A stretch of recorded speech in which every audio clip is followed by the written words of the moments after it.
ఆంధ్రప్రదేశ్ రాష్ట్ర election commission వ్యవహరిస్తున్నటువంటి తీరు నిజంగా పట్టపగలు ప్రజాస్వామ్యాన్ని ఒక ఎలక్షన్ కమిషన్ ఎలా కూనీ చేస్తుందో ఈ కూటమి ప్రభుత్వానికి తొత్తుగా ఎలా వ్యవహరిస్తూ ఉందనటానికి నిన్నటికి నిన్న జగన్మోహన్ రెడ్డి గారితో పాటు మరొక 8 మంది మీద కేసులు నమోదు చేయటం.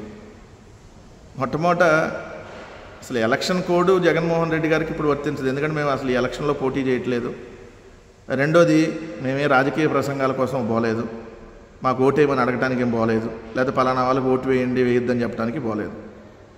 రైతాంగం అనుభవిస్తున్నటువంటి కష్టాలు, గిట్టుబాటు ధర లేక తీవ్రంగా నష్టపోయినటువంటి రైతాంగానికి మేము అండగా ఉన్నామని చెప్పి భరోసా ఇవ్వటం కోసం ఈ ప్రభుత్వం మీద ఒత్తిడి తీసుకుని వచ్చి గిట్టుబాటు ధర కల్పించేలాగా చర్యలు తీసుకునే విధంగా ఆ రైతాంగం దగ్గరికి వెళ్ళి వాళ్ళ కష్టాలు తెలుసుకొని వాళ్ళకి భరోసా ఇచ్చేటటువంటి కార్యక్రమానికి ఆంధ్రప్రదేశ్ రాష్ట్ర మాజీ ముఖ్యమంత్రి ప్రతిపక్ష నాయకుడు వైఎస్ జగన్మోహన్ రెడ్డి గారు నిన్న గుంటూరు పర్యటనకు వెళ్తే జగన్మోహన్ రెడ్డి గారితో పాటు మరొక 8 మంది మీద కేసులు పెట్టారు.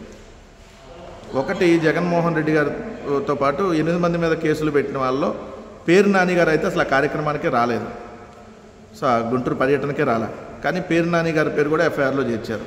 అంటే ఎలక్షన్ కమిషన్ ఎంత దారుణంగా వ్యవహరిస్తుందంటే, ఎలక్షన్ కమిషనా ఇది, లేదంటే ఎర్రబుక్ కమిషన్ అనే విధంగా ఎలక్షన్ కమిషన్ ఇప్పుడు కేసులు పెట్టినటువంటి విధానం చూస్తే అర్థమవుతుంది. మరి మొన్న కొన్ని నెలలుగా ఏదైతే ఈ కార్పొరేషన్లకు సంబంధించినటువంటి డిప్యూటీ మేయరు, మున్సిపాలిటీలకు సంబంధించినటువంటి వైస్ చైర్మన్ పదవులకు సంబంధించి వందలాది మంది వైఎస్ఆర్ కాంగ్రెస్ పార్టీ కార్పొరేటర్లని, ఏదైతే కౌన్సిలర్లని, తెలుగుదేశం పార్టీకి సంబంధించినటువంటి గూండాలు వాళ్ళని ప్రలోభాలకు గురి చేసో, దాడులు చేసో, కిడ్నాపులు చేసో వాళ్ళందరినీ తెలుగుదేశం కూటమి వైపు లాక్కునే ప్రయత్నం జరిగినప్పుడు మరి మేము వెళ్ళి కంప్లైంట్స్ ఇచ్చినా కూడా ఎక్కడ ఎలక్షన్ కమిషన్ ఒక్కరోజు కూడా ఒక్క సందర్భంలో కూడా కనీసం వాళ్ళ మీద చర్యలు తీసుకోమని ఆదేశించాల, ఒక్కళ్ళ మీద కూడా కేసు నమోదు చేయాల. తిరుపతిలో కార్పొరేటర్లు, మేయరు, ఎంపీ గారు ఉన్నటువంటి బస్సు మీద దాడి చేసి ఏదైతే కార్పొరేటర్లను ఎత్తుకెళ్తే గుర్తు తెలియని వ్యక్తులు దాడి చేశారని చెప్పి ఎఫ్ఐఆర్ కట్టారు. అంటే నిజంగా ఆంధ్రప్రదేశ్ రాష్ట్ర ఎలక్షన్ కమిషన్ వ్యవహరిస్తున్నటువంటి తీరు నిజంగా కూడా జుగుప్సాకరంగా ఉంది. ఒక రాజకీయ పార్టీకి పూర్తిగా తొత్తుగా వ్యవహరిస్తున్నారనేది క్లియర్గా కనపడతా ఉంది.